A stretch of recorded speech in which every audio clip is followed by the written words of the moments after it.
नमस्कार, बहुत स्वागत है आप सभी दर्शकों का। आप देख रहे हैं आज की खबर, आपके साथ मैं हूं अपर्णा शुक्ला।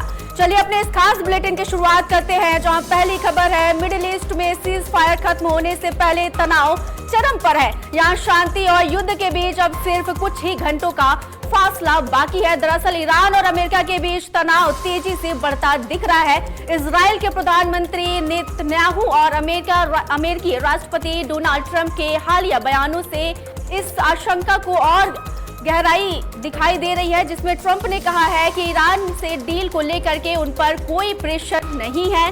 वहीं ईरानी संसद के स्पीकर गालिबाफ का कहना है कि धमकियों के बीच अमेरिका के साथ बातचीत मंजूर नहीं है। बता दें कि 2 हफ्ते का अस्थायी सीज फायर बुधवार 22 अप्रैल को शाम के वक्त खत्म हो रहा है, यानी भारतीय समय अनुसार गुरुवार सुबह तड़के सीज फायर खत्म होने की डेडलाइन है। इस बीच जंग दोबारा शुरू होने की आशंका बढ़ती जा रही है।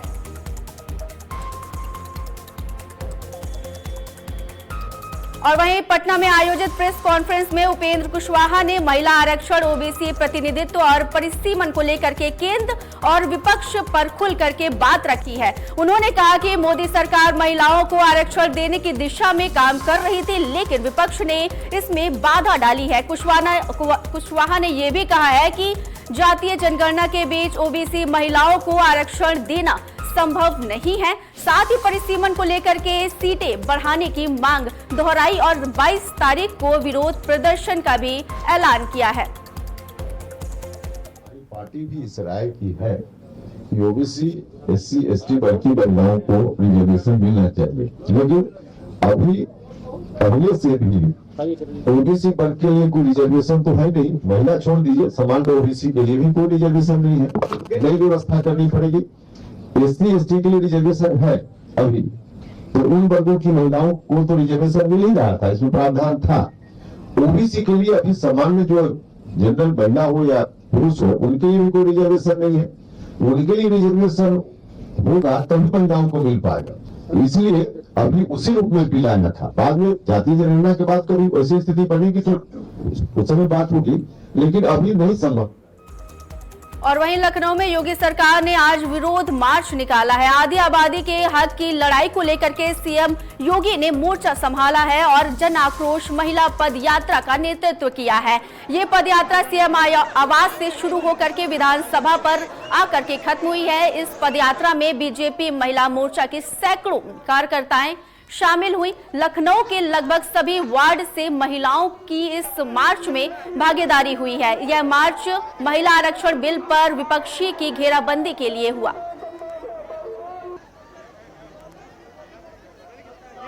तस्वीरें आपको दिखा रहे हैं टीवी स्क्रीन पर, तस्वीरें जिसमें आप देख सकते हैं कि महिला आरक्षण बिल गिरने के बाद बीजेपी सरकार प्रदर्शन कर रही है और खासकर उत्तर प्रदेश के मुख्यमंत्री सीएम योगी आदित्यनाथ भी इस मोर्चे में शामिल हुए। साथ ही में उप मुख्यमंत्री ब्रजेश पाठक और केशव प्रसाद मौर्य भी मौके पर मौजूद हैं। तस्वीरों में आप देख सकते हैं कि सैकड़ों महिलाएं यहां पर आपको दिखाई देंगी, जो महिला आरक्षण को लेकर के सदन में बिल गिरा था।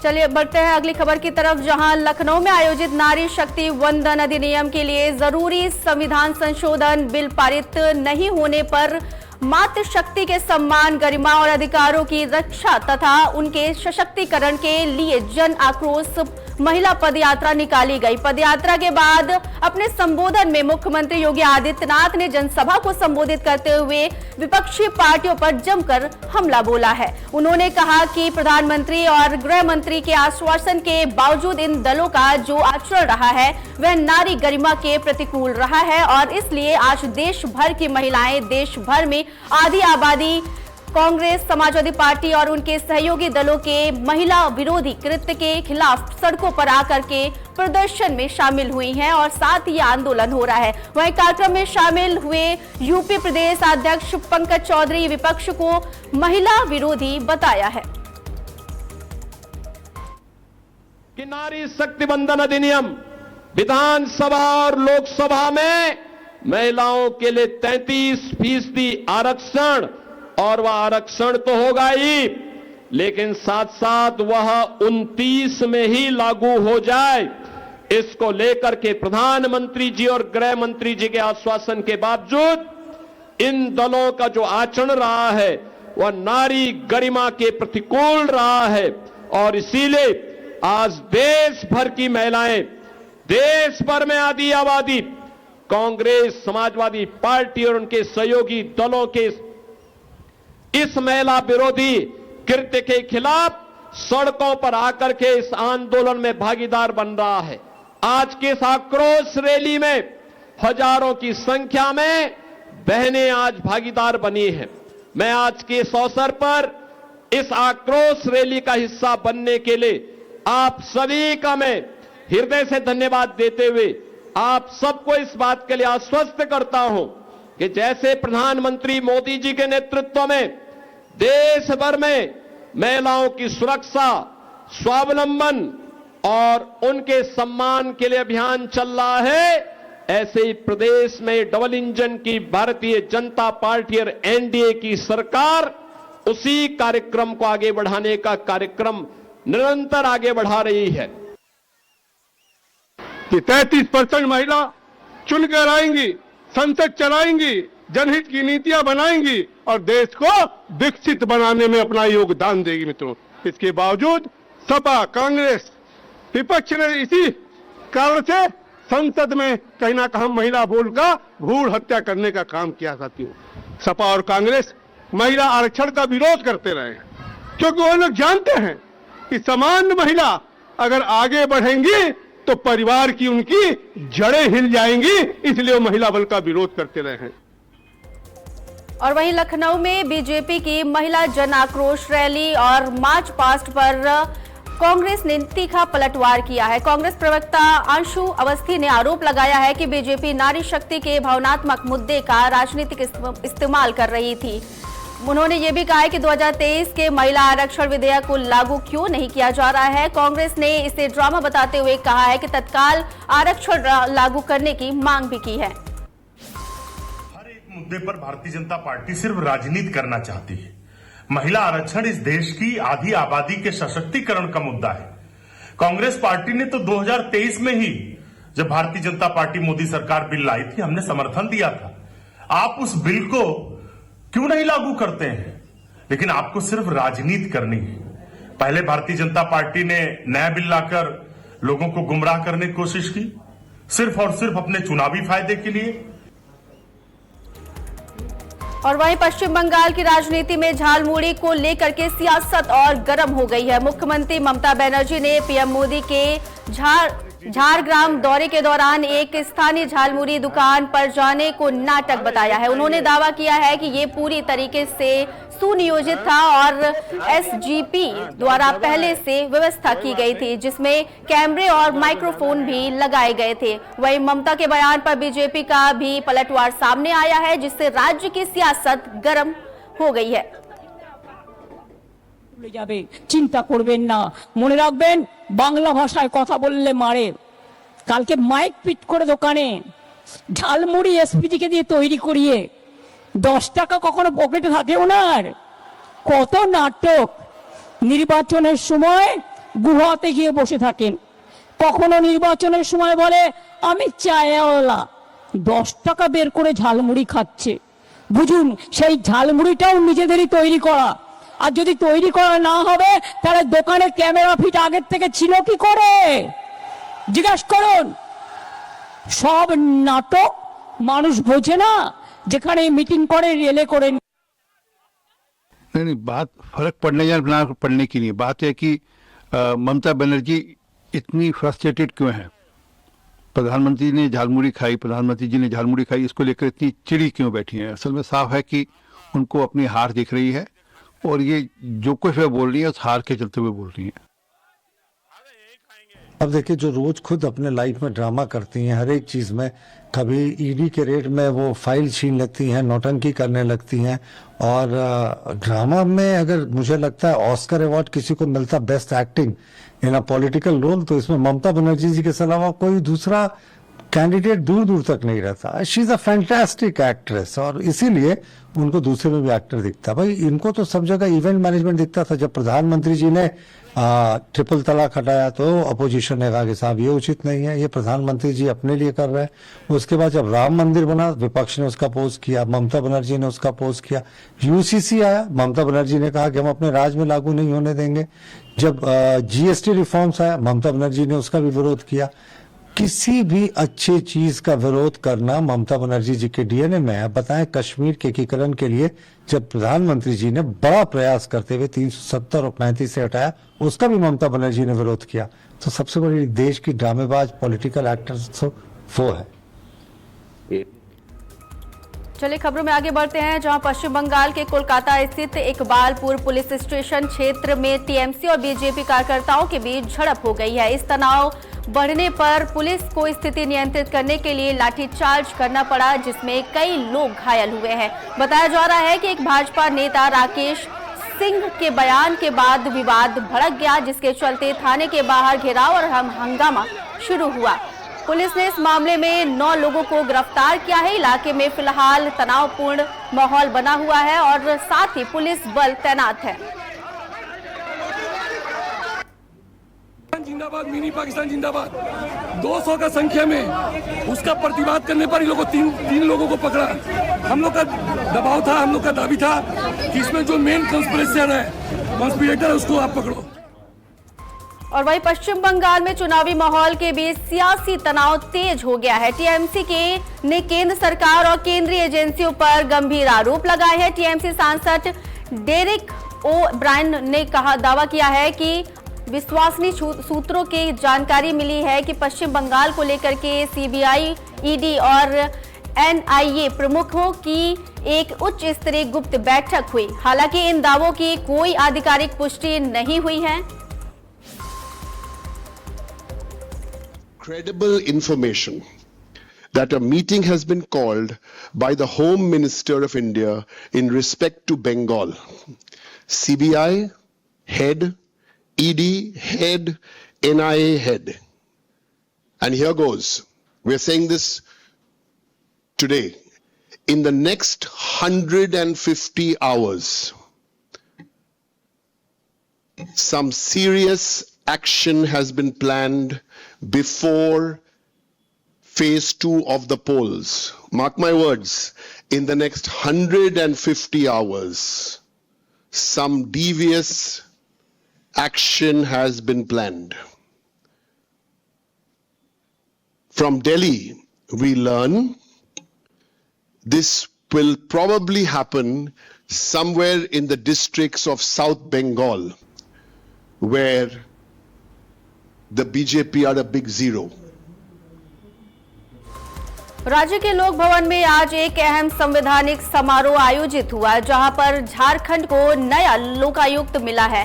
राज्यपाल संतोष कुमार गंगवार ने झारखंड हाईकोर्ट से सेवानिवृत्त न्यायाधीश अमिताभ कुमार गुप्ता को लोकायुक्त पद की शपथ दिलाई। इस मौके पर मुख्यमंत्री हेमंत सोरेन समेत कई अन्य लोग मौजूद रहे। लंबे समय के बाद हुई इस नियुक्ति से राज्य में पारदर्शिता और जवाबदेही को लेकर के नई उम्मीद जगी है। सरकार ने इसे सुशासन की दिशा में एक महत्वपूर्ण कदम बताया है।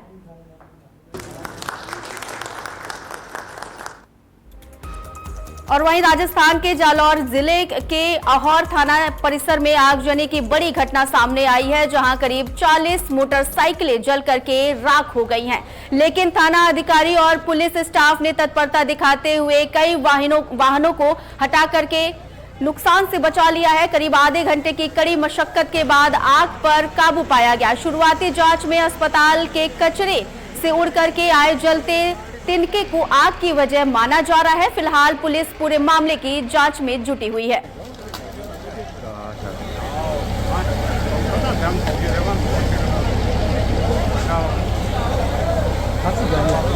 तस्वीरों में आप देख सकते हैं कि आग कितनी भयानक लगी हुई है।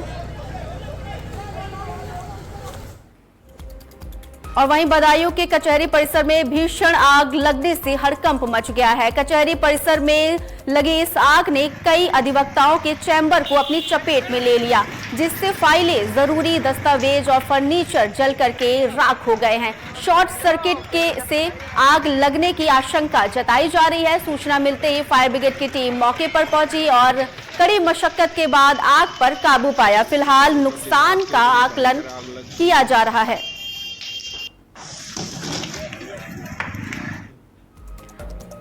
चलिए बढ़ते हैं अगली खबर की तरफ, जहां गाजियाबाद के क्रॉसिंग रिपब्लिक गोल चक्कर के पास स्थित मार्केट में भीषण आग लगने से हड़कंप मच गया है। शुरुआती जानकारी के मुताबिक आग शॉर्ट सर्किट की वजह से लगी है और तेजी से फैल गई। सूचना मिलते ही दमकल की टीम कई गाड़ियां मौके पर पहुंची और आग पर काबू पाया। आसपास के इलाके को खाली कराया गया है।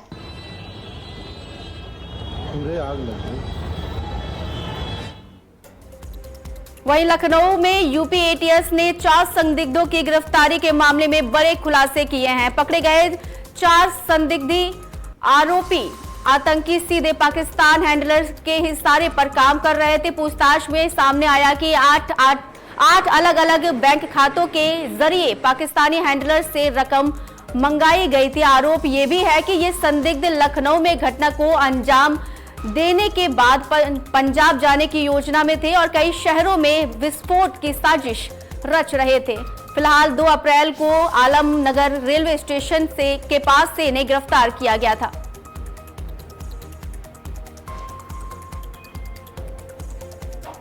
चलिए खबरों में आगे बढ़ते हैं, जहां पटना के राजा बाजार में नगर निगम फॉगिंग वाहन चालक और पार्षद प्रतिनिधि के बीच विवाद के बाद बड़ा हंगामा हो गया। आरोप है कि चालक अभिषेक के साथ पार्षद पति मुन्ना सिंह और उनके बेटे विक्की सिंह द्वारा गाली गलौज और मारपीट की गई। घटना से नाराज नगर निगम के कई चालक सड़क पर उतर आए और गाड़ियां खड़ी करके काम ठप कर दिया। चालकों ने लिखित माफी की मांग की है और मौके पर पहुंचे अन्य जनप्रतिनिधियों ने हस्तक्षेप कर मामला शांत कराया, लेकिन तनाव अभी भी बरकरार है।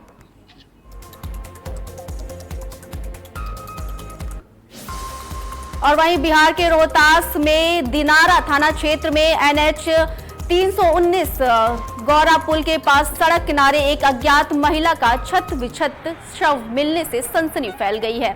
बताया जा रहा है कि बरामद शव का केवल कमर और जांघ का हिस्सा ही घटनास्थल से मिला है। शरीर का ऊपरी हिस्सा, सिर और धड़ गायब है। आशंका जताई जा रही है कि अपराधियों ने अमानवीयता की सारी हदें पार करते हुए साक्ष्य छिपाने और पहचान मिटाने के उद्देश्य से शरीर के टुकड़े टुकड़े कर अलग अलग स्थानों पर फेंका है। फिलहाल पुलिस ने शव को पोस्टमार्टम के लिए भेजा है और इस घटना के खुलासे के लिए जांच तेज कर दी गई है। से अज्ञात महिला का एक शव को लाया गया है, जिसका कंडीशन एकदम छत बिछत है। महिला का ऊपर से ना धड़ है, ना हाथ है, ना ही पेट है। बस महिला का कमर और थोड़ा बहुत जांघ का पार्ट बचा हुआ है। उसमें पुलिस का जो डिमांड किया गया है, इसमें ये पूछने की कोशिश किया गया है क्या महिला के साथ कोई बलात्कार हुआ है या किसी प्रकार का अन्य घटना महिला के साथ हुआ है। और वहीं कोटा के कैथूनी पोल थाना क्षेत्र के मोखापाड़ा इलाके में आधी रात उपद्रव की बड़ी घटना सामने आई है। रात करीब 1 बजे अज्ञात बदमाशों ने एक घर के बाहर खड़ी गाड़ियों में जम करके तोड़फोड़ की और इलाके में दहशत फैल गई। बताया जा रहा है कि 5 से 6 बाइक पर सवार 12 से 15 युवकों ने धारदार हथियारों और डंडों से वाहनों को निशाना बनाया। सूचना पर पुलिस ने मौके पर पहुंच करके सीसीटीवी फुटेज खंगालना शुरू कर दिया है और आरोपियों की तलाश तेज कर दी गई है।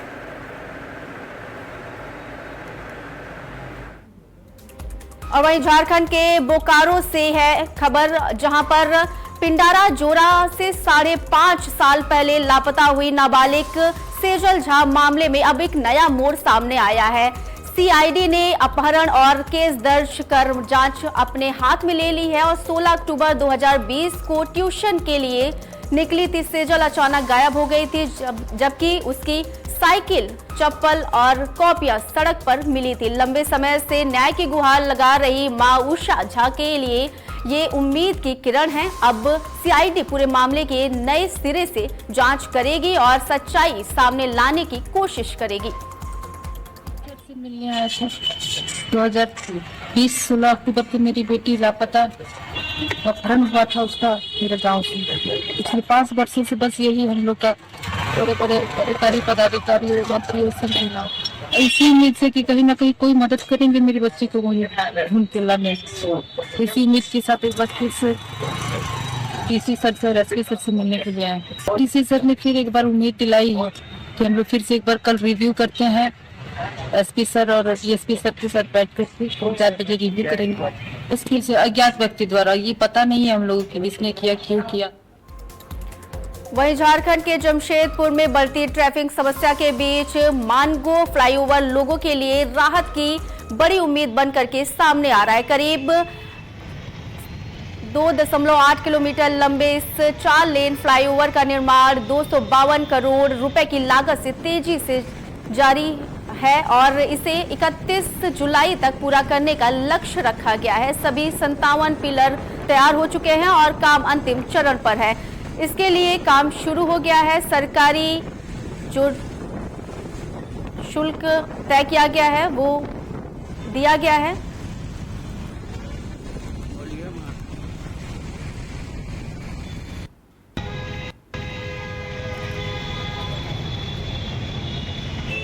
वो क्षेत्र जो जाने के लिए जमशेदपुर जो जाते हैं तो ये जाम की समस्या है।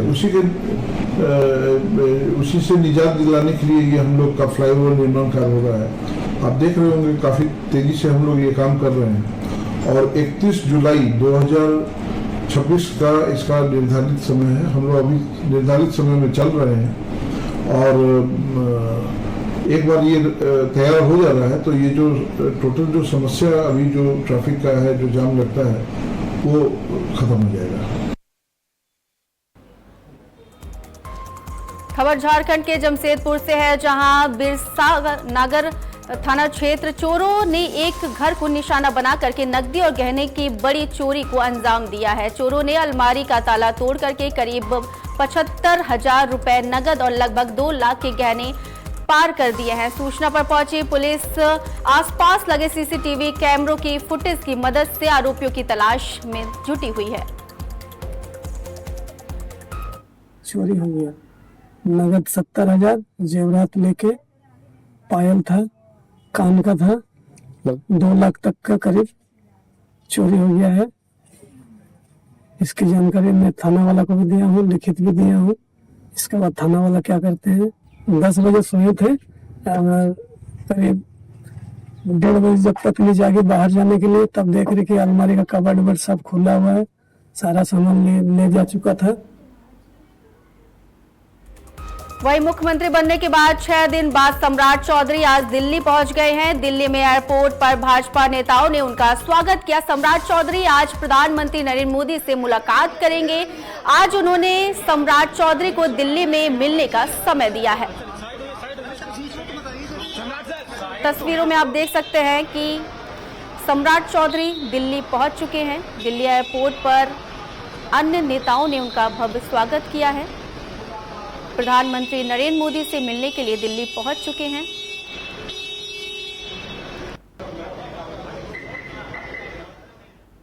फिलहाल इस बुलेटिन में सिर्फ इतना ही। बने रहिए आज की खबर के साथ। नमस्कार।